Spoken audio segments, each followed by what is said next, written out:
రే శివలింగకి ఎంతమంది భక్తులు వస్తారు? అలా ఈ మధ్య చెడిపోయిన వాళ్ళందరూ శివాలయం చుట్టూ తిరుగుతారు.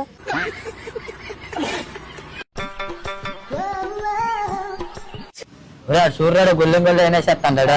రాబరా బాబా గుళ్ళని కూడా వదిలిపెట్టరా నువ్వు?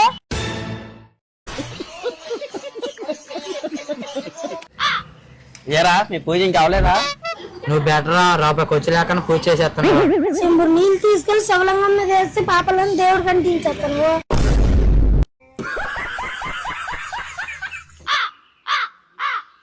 రే ఈ పూజలో ఫలిస్తే అంటవా? రే ఒకసారి చూడరా. అయ్యా అయ్యా బయట నేను బెచ్చగల 10 రూపాయలు అయ్యారు. అదిరా ఈ పూజలు ఇంకేం ఫలిస్తే? గుళ్ళోనే దేవుడు ఉండరా? మనం ఒకరికి మంచి పని చేస్తే మనలో కూడా దేవుడు ఉంటాడు. మన మైండ్ మన మనసు కల్మషం లేకుండా ఉంటే ఏ పూజలను ఫలిస్తారా?